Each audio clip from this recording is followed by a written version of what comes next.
नमस्कार दोस्तों, स्वागत है हमारी आज की डरावनी कहानी में। आज की कहानी एक लड़की की है, एक खूबसूरत लड़की जिसने अभी अभी अपनी जवानी की दहलीज पर कदम रखा था। उसकी हंसी में जादू था, उसकी आंखों में सपने थे, लेकिन फिर कुछ ऐसा हुआ कि उसके सपने टूट गए। उसकी हंसी हमेशा के लिए खामोश हो गई। जो कुछ उसके साथ हुआ उसे सुनकर आप न सिर्फ डर जाएंगे बल्कि गुस्से से भी भर उठेंगे। यह सिर्फ एक कहानी नहीं बल्कि एक ऐसी भयावह सच्चाई है जो हमारे समाज के अंधेरे कोनों में दबी रहती है। लेकिन क्या सच में यह सिर्फ समाज का अंधेरा था या फिर कुछ ऐसा जो इंसानों से परे था? आइए जानते हैं इस कहानी को विस्तार से। दूर पहाड़ों के बीच बसा एक छोटा सा गांव। वहां का वातावरण हमेशा शांति से भरा रहता था। खेतों में लहलहाती फसलें, घास के हरे मैदान और दूर तक फैले ऊंचे ऊंचे देवदार के पेड़। इन्हीं सब के बीच एक छोटा सा घर था जहां रहती थी आराध्या का जन्म इसी गांव में हुआ था। वह किसी अप्सरा की तरह सुंदर थी। लंबे काले घने बाल, बड़ी बड़ी झील सी आंखें और दूध सी निखरी रंगत। जब वह हंसती तो लगता जैसे सूरज की किरणें भी उसकी हंसी की चमक के आगे फीकी पड़ जाए। गांव के हर व्यक्ति को उस पर गर्व था। वह पढ़ाई में तेज थी, साथ ही बहुत सीधी और संस्कारी भी। उसके माता पिता उसे बेहद प्यार करते थे, लेकिन किसी को क्या पता था कि जिस लड़की को सब परी कहते थे वह जल्द ही एक ऐसी भयावह सच्चाई का शिकार होने वाली थी जिससे उसकी पूरी जिंदगी बदल जाएगी। गांव के बाहर एक पुराना खंडहर था। कोई नहीं जानता था कि वह कितने वर्षों से वहां था, लेकिन बड़े बुजुर्गों की कहानियों के अनुसार वहां कुछ अजीब और डरावना था। गांव के लोग वहां जाने से कतराते थे, खासकर रात के समय। एक दिन आराध्या और उसकी सहेली सुरभि जंगल के रास्ते से स्कूल से लौट रही थी। दोनों बातें करते हुए हंस रही थीं कि अचानक आराध्या को ऐसा लगा जैसे कोई उसे घूर रहा हो। उसने इधर उधर देखा, लेकिन वहां सिर्फ पेड़ थे और उनके झूमते पत्तों की सरसराहट। क्या हुआ? सुरभि ने पूछा। मुझे लगा कोई देख रहा है, आराध्या ने धीमे से कहा। सुरभि हंस पड़ी। तुझे हमेशा अजीब अजीब चीजें क्यों महसूस होती हैं? आराध्या भी मुस्कुरा दी, लेकिन मन में अजीब सा डर बैठ गया था। वह जानती थी कि यह कोई भ्रम नहीं था, किसी की नजरें उस पर थीं। लेकिन कौन? उस रात जब आराध्या अपने कमरे में अकेली थी, तभी खिड़की के बाहर कुछ सरसराने की आवाज आई। उसने धीरे से पर्दा हटाया और बाहर झांका। घना अंधेरा था, लेकिन उसे महसूस हुआ कि कोई छाया वहां थी। वह तेजी से पीछे हटी और घबराकर बिस्तर पर जा बैठी। उसकी मां ने आवाज दी, सो गई क्या? हाँ मां, उसने कांपते हुए जवाब दिया। पर क्या वह सच में सो पाई? नहीं।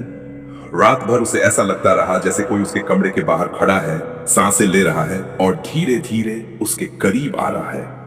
यह केवल उसकी कल्पना थी या फिर सचमुच कोई था? आराध्या ने करवट बदलते हुए खिड़की की ओर देखा। बाहर का अंधेरा और भी गहरा हो चुका था। हवा अब धीरे धीरे तेज होने लगी थी। देवदार के ऊंचे ऊंचे पेड़ हिल रहे थे और उनकी डालियां किसी बेजान हाथ की तरह इधर उधर झूल रही थीं। लेकिन उस सब के बीच भी उसे कुछ अजीब महसूस हो रहा था। खिड़की के शीशे पर धुंध जम चुकी थी और उसमें कोई आकृति उभर रही थी। आराध्या की आंखें फटी की फटी रह गई। वह उठकर बैठ गई और सांस रोककर देखने लगी। एक परछाई, कोई बाहर खड़ा था, लेकिन कैसे? उसका कमरा तो पहली मंजिल पर था। उसके हाथ पैर सुन्न पड़ गए। दिल की धड़कन इतनी तेज हो गई कि उसे लगा वह अभी बंद हो जाएगी। उसने अपने बिस्तर से हिलने की कोशिश की, लेकिन शरीर जम चुका था।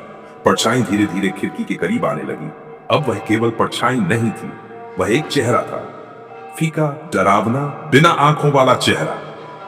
आराध्या के मुंह से चीख निकलने ही वाली थी कि अचानक खिड़की पर एक तेज धमाका हुआ और वह परछाई गायब हो गई। आराध्या बुरी तरह कांपने लगी। उसने खुद को समझाया, शायद यह मेरा भ्रम है, शायद मैं ज्यादा सोच रही हूं। लेकिन मन के किसी कोने में वह जानती थी कि यह सिर्फ भ्रम नहीं था। कुछ था वहां, कोई था वहां, और वह कोई उसे देख रहा था। कुछ अनहोनी होने वाली है। सुबह होते ही आराध्या ने तय कर लिया कि वह इस बारे में अपनी सहेली सुरभि को बताएगी। वह जब स्कूल पहुंची तो सुरभि पहले से ही वहां थी।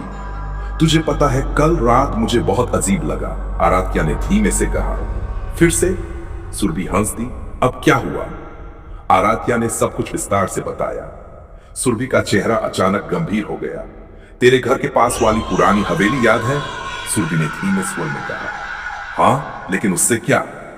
मेरी दादी कहती थी कि वहां कोई रहता था, कोई ऐसा जो अब इंसानों में नहीं गिना जाता। आराध्या ने घबराकर पूछा, कौन? सुरभि ने इधर उधर देखा और फिर फुसफुसाई, एक आत्मा जो कभी इस गांव की ही थी। आराध्या के शरीर में एक सिहरन दौड़ गई। तो क्या जो परछाई उसने देखी थी वह इंसान नहीं था? वह कौन था और वह उसे क्यों देख रहा था? आराध्या का मन बेचैन था। सुरभि की बातों ने उसे और डरा दिया था। वह समझ नहीं पा रही थी कि यह सब केवल उसका भ्रम है या वाकई कुछ अजीब घट रहा है। शाम को जब वह घर लौटी तो मां ने देखा कि वह कुछ गुमसुम थी। क्या हुआ बेटा, आज तू कुछ परेशान लग रही है? मां ने उसके सिर पर हाथ फेरते हुए पूछा। आराध्या मां को कैसे बताती कि वह क्या महसूस कर रही है? वह नहीं चाहती थी कि मां चिंता करे। कुछ नहीं मां, बस थक गई हूं। मां मुस्कुराई और खाना लगाने चली गई। लेकिन आराध्या का ध्यान कहीं और था। हवेली, क्या सच में वहां कुछ था? क्या उसे वहां जाकर देखना चाहिए? पर अगर वहां कुछ हुआ तो? लेकिन अगर वहां नहीं गई तो यह डर हमेशा बना रहेगा। काफी देर सोचने के बाद उसने तय कर लिया कि वह हवेली के बारे में और जानेगी, पर अकेले नहीं। अगले दिन आराध्या ने सुरभि को अपने प्लान के बारे में बताया। क्या तू सच में वहां जाना चाहती है? सुरभि के चेहरे पर चिंता थी। मुझे सच जानना है, मैं रोज रोज डर में नहीं जी सकती, आराध्या ने दृढ़ता से कहा। सुरभि कुछ देर चुप रही, फिर बोली, ठीक है, पर हम अकेले नहीं जाएंगे। मैं विवेक और अनुज को भी बुला लूंगी। विवेक और अनुज उनके अच्छे दोस्त थे और हिम्मत वाले भी। ठीक है, आराध्या ने सहमति दी। अब बस रात का इंतजार था। रात घिरते ही चारों दोस्त गांव के किनारे बनी उस पुरानी हवेली की ओर बढ़ने लगे। हवेली तक जाने वाला रास्ता जंगल से होकर गुजरता था। चारों के हाथों में टॉर्च थी, लेकिन घना अंधेरा उनकी रोशनी को भी निगलने को तैयार था। आराध्या के दिल की धड़कन तेज हो रही थी। जैसे ही वे हवेली के करीब पहुंचे, हवा अचानक ठंडी हो गई। पेड़ों की डालियां सरसराने लगी, जैसे किसी ने उन पर कोई जादू कर दिया हो। अनुज ने धीमे स्वर में कहा, क्या हमें सच में अंदर जाना चाहिए? सुरभि ने घबराकर आराध्या की ओर देखा, पर आराध्या के कदम अब रुकने वाले नहीं थे। हाँ, हम अंदर जाएंगे। हवेली का दरवाजा पुराना और टूटा हुआ था। जैसे ही विवेक ने उसे धक्का दिया, वह खुद ही खुल गया। ये अपने आप कैसे खुल गया? विवेक फुसफुसाया। कोई जवाब नहीं। चारों अंदर चले गए। हवेली के अंदर धूल जमी थी। हर तरफ मकड़ियों के जाले लगे थे। टॉर्च की रोशनी में कुछ अजीब आकृतियां बन रही थी जो हर तरफ बिखरी हुई थी। फिर अचानक एक अजीब सी आवाज गूंजी। चारों चौंक गए। ये आवाज कहां से आई? अनुज ने घबराकर पूछा। लगता है ऊपर से, आराध्या ने कांपते हुए कहा। हम वापस चलते हैं, सुरभि ने फुसफुसाकर कहा। पर तभी धड़ाम, ऊपर की मंजिल से कुछ गिरने की आवाज आई। चारों के पैर जम गए। कौन है वहां? विवेक ने हिम्मत करके पूछा। कोई जवाब नहीं। लेकिन तभी सीढ़ियों पर कोई चलने लगा। धीरे धीरे चारों की सांसें रुक गई। कोई था वहां, कोई जो अब उनकी ओर बढ़ रहा था अपना। चारों ने डर के मारे एक दूसरे का हाथ पकड़ लिया। सीढ़ियों पर से किसी के भारी कदमों की आहट आ रही थी। वह जो भी था वह उनके बहुत करीब आ रहा था। चलो भागते हैं, अनुज चिल्लाया। पर तभी एक साया ऊपर की छत से छूट गया। उसकी आंखें लाल थीं, शरीर काला और मुंह से सड़े हुए मांस की बदबू आ रही थी। आराध्या की आंखें फटी रह गईं। विवेक चीखा। चारों उल्टे पैर भागे, लेकिन जैसे ही उन्होंने दरवाजे की ओर दौड़ लगाई, दरवाजा अपने आप बंद हो गया। अब वे अंदर फंस चुके थे और वह साया अब उनके ठीक सामने था। दरवाजा जोर से बंद हो चुका था। चारों दोस्त ठिठक गए। सामने जो खड़ा था वह इंसान नहीं था। उसकी आंखों से लहू टपक रहा था। बाल बिखरे हुए थे और उसके काले फटे पुराने कपड़ों से अजीब सी दुर्गंध आ रही थी। उसकी हड्डियां शरीर से बाहर झांक रही थीं और उसकी सांसें किसी घायल जानवर जैसी गहरी और डरावनी थीं। आराध्या की आंखों में आंसू आ गए। ये क्या है? सुरभि के मुंह से कांपती आवाज निकली। साया धीरे धीरे आगे बढ़ा। यहां से निकलना होगा। विवेक चीखा और दरवाजे की ओर भागा, लेकिन जैसे ही उसने उसे खोल, दराम, वह जमीन पर गिर पड़ा। दरवाजा खुलने का नाम नहीं ले रहा था। तभी वह साया बोल पड़ा, कहां जा रहे हो? उसकी आवाज गहरी और बर्फ जैसी ठंडी थी। चारों के शरीर में झुरझुरी दौड़ गई। हम यहां गलती से आ गए, अनुज ने डरते हुए कहा। पर साया हंसने लगा। उसकी हंसी इतनी भयानक थी कि हवेली की दीवारें कांप उठी। गलती से? वह आगे बढ़ा। अब जब आ ही गए हो तो यूं ही नहीं जा सकते। अचानक हवेली की दीवारों पर अजीब आकृतियां उभरने लगी। कुछ सड़े हुए हाथ बाहर निकल आए और चारों को पकड़ने लगे। हमें छोड़ दो, आराध्या चीख पड़ी। पर कोई रहम नहीं। कहीं से किसी औरत की दर्दनाक चीखें आने लगी और तभी सब कुछ अंधेरा हो गया। जब आराध्या को होश आया तो उसने खुद को एक बंद कमरे में पाया। चारों दोस्त जमीन पर पड़े थे, बेहोश। कमरे में कुछ अजीब था, चारों तरफ खून से कुछ लिखा हुआ था। आराध्या ने कांपते हुए दीवार पर लिखा पढ़ने की कोशिश की। मैं मर चुकी हूं, पर मैं अकेली नहीं मरूंगी। उसके हाथ पैर सुन्न पड़ गए। हमें यहां से निकलना होगा। उसने सुरभि को हिलाया। सुरभि ने धीरे धीरे आंखें खोली। हम कहां हैं मुझे नहीं पता, लेकिन हमें यहां ज्यादा देर नहीं रहना चाहिए। तभी अचानक कमरे का दरवाजा अपने आप खुल गया। अंधेरे से एक परछाई बाहर निकली। आराध्या ने देखा वह एक लड़की थी, पर उसके चेहरे पर आंखें नहीं थी, सिर्फ काले गहरे गड्ढे। उसकी जीभ लटक रही थी और उसके हाथों में एक बड़ा जंग लगा हुआ धारदार हथियार था। तुम मुझे भी मार डालोगी? आराध्या ने हिम्मत करके पूछा। लड़की कुछ देर चुप रही, फिर उसकी कटी फटी आवाज आई, मुझे बचा लो। आराध्या सन्न रह गई। क्या? पर इससे पहले कि वह कुछ समझ पाती, लड़की अचानक हवा में उड़ गई और दरवाजा जोर से बंद हो गया। आराध्या और उसके दोस्त अब बुरी तरह फंस चुके थे। हमें यहां से निकलना ही होगा, विवेक ने कहा। पर कैसे? सुरभि ने घबराकर पूछा। हमें इस हवेली के पीछे का सच जानना होगा, तभी हमें रास्ता मिलेगा। अनुज ने एक पुराना संदूक खोला। अंदर एक बहुत पुरानी डायरी थी। विवेक ने उसे खोला और पढ़ना शुरू किया। मेरा नाम नंदिनी है।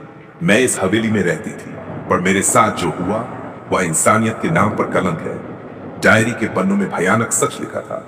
नंदिनी इस हवेली के मालिक की बेटी थी, बहुत सुंदर, मासूम और खुशमिजाज। लेकिन गांव के एक तांत्रिक ने उस पर गंदी नजर रखी। एक रात हवेली में भयंकर तांत्रिक अनुष्ठान हुआ। नंदिनी को पकड़कर बलि चढ़ाने की तैयारी की गई। मुझे जिंदा जला दिया गया।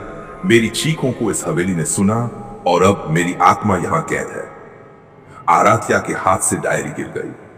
इसका मतलब वह जो हमें देख रही वही नंदिनी है, सुरभि ने कहा, और वह चाहती है कि हम उसे आजाद करें। अनुज ने धीरे से कहा, क्या वे उसे आजाद कर पाएंगे?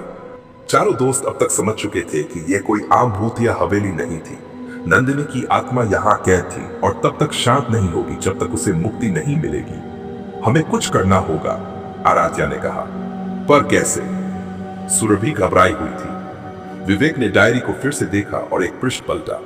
वहां लिखा था, अगर कोई मेरी आत्मा को आजाद करना चाहता है तो उसे उसी जगह जाना होगा जहां मुझे मारा गया था। वहां एक चिन्ह बना होगा और उस पर खून की एक बूंद गिरानी होगी। खून? अनुज ने हैरानी से कहा। हाँ, शायद ये एक तरह का बलिदान है। आराध्या ने गंभीरता से कहा। अगर हम ये कर दें तो नंदिनी को मुक्ति मिल जाएगी?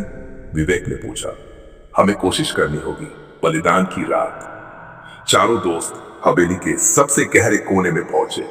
वहां एक पुराना कमरा था जिसके दरवाजे पर अजीब से चिन्ह बने थे। जैसे ही उन्होंने दरवाजा खोला, अंदर का माहौल भयानक था। दीवारों पर खून के निशान थे, जमीन पर कुछ जले हुए कपड़े पड़े थे। यही होगी, आराध्या ने फुसफुसाया। तभी ठंडी हवा चलने लगी। कमरे में मौजूद मोमबत्तियां अपने आप जल उठी और फिर नंदिनी की आत्मा वहां प्रकट हो गई। उसकी आंखों से काले आंसू बह रहे थे। तुम लोग मुझे मुक्ति दोगे? उसकी आवाज दर्द से भरी थी। हाँ, आराध्या ने हिम्मत जुटाकर कहा। विवेक ने अपनी उंगली काटी और खून की एक बूंद उस चिन्ह पर गिरा दी। अचानक पूरा कमरा हिलने लगा। हवेली की दीवारों से चीखें गूंज उठी। नंदिनी की आत्मा जोर से चीखी और रोशनी में बदल गई। धीरे धीरे उसकी आत्मा हल्की होने लगी। धन्यवाद, उसकी धीमी आवाज आई। वह गायब हो गई। हाय गैवर। जैसे ही नंदिनी मुक्त हुई, हवेली की दीवारों से खून के निशान दिखने लगे। दरवाजे अपने आप खुल गए। हम बच गए। सुरभि ने राहत की सांस ली। चारों हवेली से बाहर निकले। रात का अंधेरा अभी था, लेकिन हवेली अब पहले जैसी डरावनी नहीं लग रही थी। क्या हमें यकीन है कि सब खत्म हो गया? अनुज ने पूछा। हाँ, मुझे लगता है कि अब हवेली शांत हो जाएगी, आराध्या ने कहा। चारों ने एक दूसरे की तरफ देखा और बिना पीछे मुड़े गांव की ओर चल पड़े। और उस रात हवेली हमेशा के लिए वीरान हो गई। चारों दोस्त हवेली से बाहर आ चुके थे। हवा अब भी ठंडी थी, लेकिन डरावनी नहीं लग रही थी। उन्होंने सोचा कि अब सब कुछ खत्म हो चुका है, असली डर तो अब शुरू होना था। रास्ते में चलते चलते अनुज अचानक रुक गया। क्या हुआ? सुरभि ने पूछा। अनुज की आंखों में एक अजीब सा भाव था। हमने जो किया, क्या वह सही था? उसकी आवाज में एक अजीब सी बेचैनी थी। तुम क्या कहना चाहते हो? विवेक ने भौहें चढ़ाई। अनुज ने गहरी सांस ली, क्योंकि तुम लोग तो बेवकूफ थे। आराध्या, सुरभि और विवेक एक दूसरे की ओर देखने लगे। अनुज, तुम क्या बोल रहे हो? आराध्या ने सख्त लहजे में पूछा। अनुज ने उनकी ओर देखा और फिर एक हल्की ठंडी हंसी हंस दी। तुम लोगों को लगता है कि हमने नंदिनी को मुक्त कर दिया? सभी संग रह गए। तो और क्या हुआ? सुरभि ने हकलाते हुए कहा। अनुज उनकी आंखों में आंखें डालकर देखने लगा। हमने नंदिनी को मुक्त नहीं किया, हमने उसे और भी ताकतवर बना दिया। चारों के शरीर में सिहरन दौड़ गई। अनुज, तुम बकवास कर रहे हो, विवेक गुस्से से बोला। नहीं, मैं सच कह रहा हूं, अनुज ने आगे बढ़कर कहा। तुम लोग नहीं जानते कि मैंने इस हवेली के बारे में पहले से सब कुछ जान लिया था। नंदिनी की आत्मा को मुक्त करना कोई पुण्य का काम नहीं था, बल्कि उसे इस दुनिया में पूरी तरह जीवित करना था। और अब वह मुक्त नहीं हुई, वह लौट आई है। आराध्या को ऐसा लगा जैसे उसके पैरों के नीचे से जमीन खिसक गई हो। लेकिन तुमने हमें यह पहले क्यों नहीं बताया? अनुज की आंखों में एक अजीब सी चमक थी। क्योंकि मैं चाहता था कि यह हो, मैं चाहता था कि नंदिनी वापस आए, क्योंकि मैंने ही इस खेल की शुरुआत की थी। सुरभि पीछे हट गई। तुम पागल हो चुके हो, पागल। अनुज की हंसी गूंज उठी। लोग नहीं जानते कि नंदिनी की मौत कोई साधारण मौत नहीं थी। यह हवेली सिर्फ एक भूतिया हवेली नहीं है, ये एक श्रापित जगह है, और उस श्राप को तोड़ने के लिए किसी को बलिदान देना होता। और मैंने सोच लिया था कि वो बलिदान कौन होगा। कौन? विवेक की आवाज कांप रही थी। अनुज मुस्कुराया। तुम लोग। तभी हवेली की तरफ से एक जोरदार चीख गूंजी, और फिर चारों के पीछे अंधेरा छा गया। चारों दोस्त खड़े खड़े कांप रहे थे। हवेली से उठती चीखें अब और तेज हो गई थी। ऐसा लग रहा था जैसे कोई अज्ञात शक्ति उन्हें फिर से अंदर खींच रही हो। अनुज, तुम ये सब क्यों कर रहे हो? आराध्या ने चीख कर पूछा। अनुज ने गहरी सांस ली और अपनी जेब से एक पुराना काला लॉकेट निकाला। क्योंकि मैं उसी का हिस्सा हूं, मैं नंदिनी के इस खेल का आखिरी मोहरा हूं। क्या मतलब? विवेक ने घबराकर पूछा। अनुज ने एक अजीब सी हंसी हंसी और कहा, मैं ही वह इंसान हूं जिसकी वजह से नंदिनी की मौत हुई थी। तुम लोग सच जानना चाहते हो? अनुज ने लॉकेट को कसकर पकड़ लिया। वर्षों पहले नंदिनी इस हवेली की सबसे खूबसूरत लड़की थी, लेकिन वह जिस्म से नहीं, आत्मा से सुंदर थी। मैं उससे प्यार करता था, पागलों की तरह। लेकिन वह मुझसे नहीं, किसी और से प्यार करती थी। मुझे यह बर्दाश्त नहीं था। सुरभि ने घृणा से अनुज को देखा।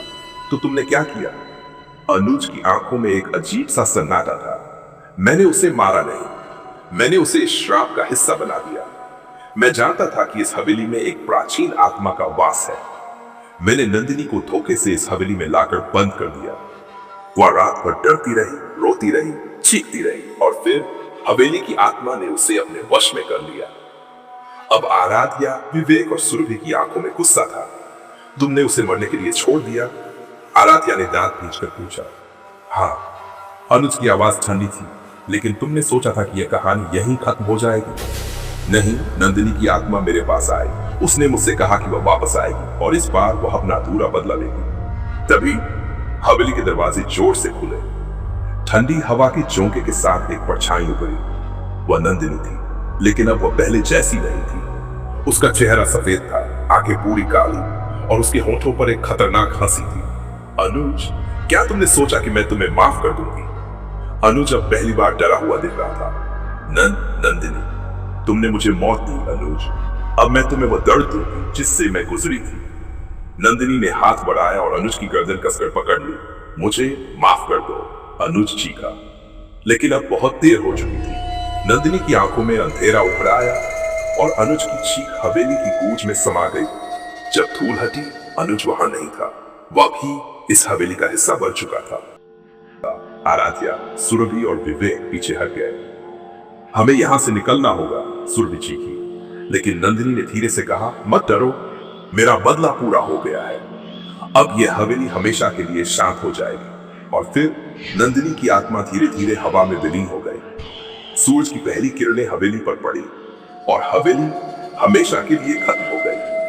तीनों दोस्त तेजी से गांव की ओर भागे। वे जानते थे कि कहानी उनके साथ हमेशा रहेगी, लेकिन अब यह कहानी पूरी हो चुकी थी। मॉरल ऑफ द स्टोरी, भूतों से खेलना खतरनाक होता है। अज्ञात शक्तियों के साथ छेड़छाड़ करना हमें भारी पड़ सकता है। पाप का घड़ा एक दिन भर जाता है। अनुज ने जो किया उसकी सजा उसे मिली। बुरे कर्मों का फल देर से ही सही, लेकिन जरूर मिलता है। सच्ची दोस्ती का मतलब भरोसा होता है। अगर दोस्तों के बीच विश्वासघात हो तो उसका अंजाम बहुत भयानक हो सकता है। अतीत के गुनाह कभी पीछा नहीं छोड़ते। अगर आपको यह कहानी पसंद आई हो और आप ऐसी ही और डरावनी कहानियां सुनना चाहते हैं तो लाइक करें, शेयर करें और हमारे चैनल को सब्सक्राइब करें। आपका एक लाइक हमें और भी बेहतरीन कहानियां लाने के लिए प्रेरित करता है।